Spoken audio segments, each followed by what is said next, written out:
आसाराम की पत्नी लक्ष्मी देवी और बेटी भारती पर आरोप है कि वो आश्रम की लड़कियों को जबरदस्ती आसाराम के पास भेजती थी और इन्हीं लड़कियों का यौन शोषण आसाराम और उनका बेटा करता था। क्या एक पत्नी और बेटी ऐसा कर सकती है? और क्या पत्नी और बेटी इस पूरे षड्यंत्र का हिस्सा हो सकती हैं?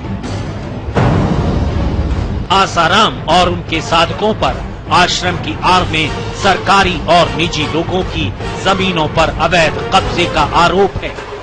रतलाम में 700 करोड़ की मंदिर की जमीन पर कब्जे का आरोप है।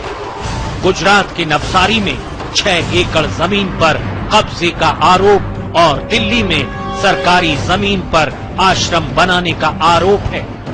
क्या वास्तव में धर्म के नाम पर आसाराम सरकारी जमीन पर कुंडली मारकर बैठे हुए हैं?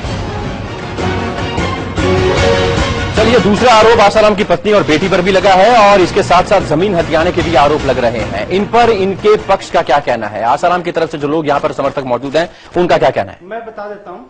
अगर हम कोई धर्म की बात ना करें, अब आज का समय, जैसे अभी स्वामी जी बोल रहे थे, भगवान राम भगवान कृष्ण के समय से कलयुग में बड़ा बदलाव आया है।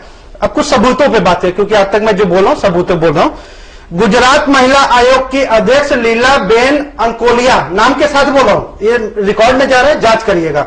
गुजरात महिला आयोग की अध्यक्ष लीलाबेन अंकोलिया के नेतृत्व में एक महिला पुलिस अफसर और जांच दल ने आसाराम जी बापू आश्रम मोटेरा अहमदाबाद का दौरा किया और एसआईटी आयोग की टीम ने सभी महिलाओं से अलग अलग करके कमरे में पूछताछ की और यह जानने की पूरी कोशिश की कि आसाराम जी बापू के महिला आश्रम में किसी प्रकार से प्रताड़ित या किसी प्रकार का और गलत कार्य तो नहीं किया जाता।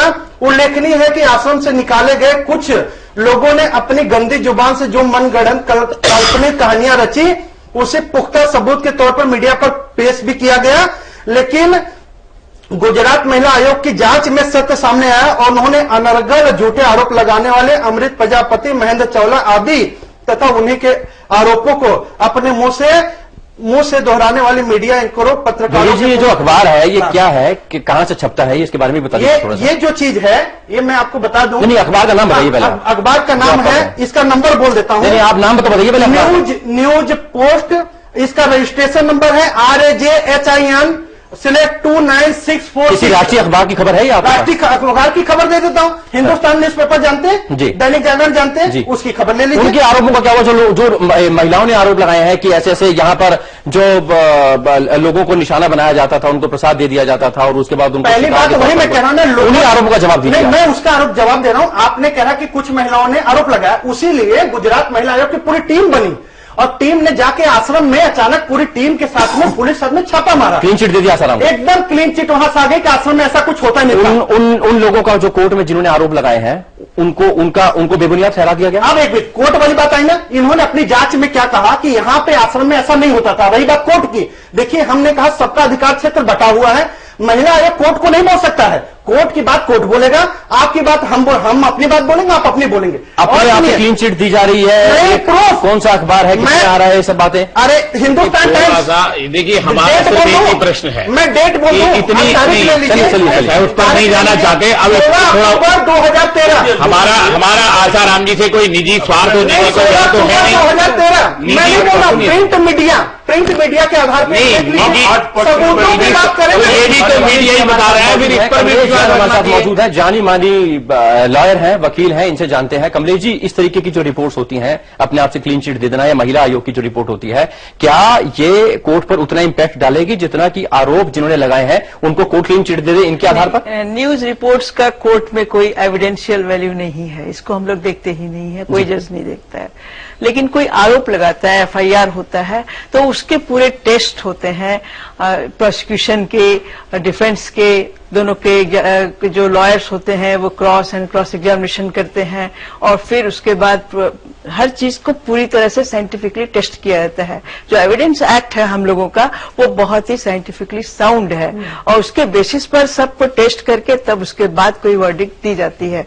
लेकिन जो प्रोसिक्यूट्रिक्स होती है, जो इस तरह का आरोप लगाती है लड़कियां कि हमारे साथ यौन शोषण हुआ, चाहे बलात्कार हुआ, तो उनको बहुत ज्यादा क्रेडेंस दिया जाता है, क्योंकि जनरली ये समझा जाता है कि भारतीय स्त्रियां या कहीं की भी स्त्रियां इस तरह के मामले में खुद को फंसा करके खुद को बदनाम नहीं करेंगी, क्योंकि समाज हमारा ऐसा है कि लड़की ही हर तरह से बदनाम होती है। उसके माँ बाप जैसे उस लड़की के वही सबसे ज्यादा बदनाम होंगे, कोई और उतना बदनाम नहीं होगा। एक बात मैं क्लैरिफाई यहां करना चाहूंगी, बहुत दिनों से सुन रही हूं कि बलात्कार शब्द का यूज नहीं है या उस तरह की फाइंडिंग नहीं है मेडिकल, इसमें जो मेडिकल रिपोर्ट्स हैं उसमें। तो इसमें ऐसा होता है कि ये पॉक्सो एक्ट है, वो एक चाइल्ड है, वो अभी मेजर नहीं है, नया एक्ट बना है पॉक्सो और उसी में ये है। तो पॉक्सो में रेप का डेफिनेशन बिल्कुल बदल दिया गया है। जरूरी नहीं है कि जैसे पहले हुआ करता था कि एक पुरुष के अंग से यदि प्रवेश होता है किसी स्त्री के अंग में तभी बलात्कार होता है। अब उस व्याख्या में जो बच्चों के बारे में है उसमें है कि यदि उनको कपड़े उतारे जाते हैं या किसी भी जगह मुंह में चाहे कहीं और कहीं पर भी अंगों को छुआया भी जाता है, छूने के लिए कहा जाता है, तो वो भी उसी में आता है। किसी फॉरेन ऑब्जेक्ट को भी इधर उधर यदि इंटर किया जाता है, बच्ची नाबालिग जिस तरीके से ये कानून लगता है। एक मिनट मैं इसे जानना चाहूंगा क्योंकि आप कानून की जानकार हैं कि पास्को कानून देश के किस किस प्रदेश में लागू है? अरे क्या सभी देश जगह में भी लागू है? सभी जगह विदेश के बारे में नहीं बात करें, आईपीसी है और जैसे पूरे देश में। सुनिए, हम पॉक्सो उस लड़की पर लागू होता है। ये बताइए कि क्या हमको यह जानने का हक नहीं है वो लड़की बालिग है या नाबालिग? आखिर उसका अरे ये टेस्ट हो चुके, वो नाबालिग है। अभी तक नहीं आई है कि लड़की बालिग है या नाबालिग, ये ऊपरी रिपोर्ट से बात है। सुनिए मेरी बात सुन लीजिए, पहले मेरी बात सुन लीजिए आप।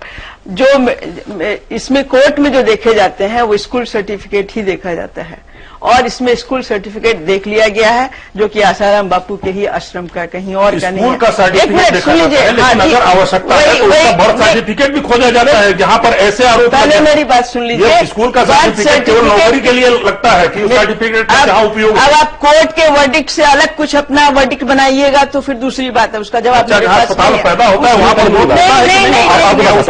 वो एविडेंसरी वैल्यू उसकी नहीं है जो स्कूल सर्टिफिकेट की है। स्कूल सर्टिफिकेट ही मान्य समझा जाता है, और स्कूल सर्टिफिकेट जब तक है तब तक जो है मेडिकल एग्जामिनेशन जो ओसिफिकेशन टेस्ट होता है वो भी नहीं होता है, वो भी नहीं होता है। यदि तो छोटी क्लास का तो शुरू होगा, वो तो माना है। अब आप अपनी सारी कहानियां लगा दीजिएगा तो मेरे पास मैं जानकारी के लिए आपसे पूछ रहा हूँ। आप मुझे अपनी बात बोलने दीजिए। जो सर्वमान्य है कोर्ट्स में उसके बारे में मैं बात करूंगी। आपके कितने ज्यादा इमेजिनेशन हैं उसमें और कितने आपके पर और किंतु हैं, उसका जवाब मेरे पास नहीं है। उसका जवाब मैं देना नहीं चाहूंगी। मैं जो कानून में होता है और जिस तरह से ये केस चलेगा और जिस तरह से उस पर निर्णय आएगा, मैंने उस प्रक्रिया की बात की है।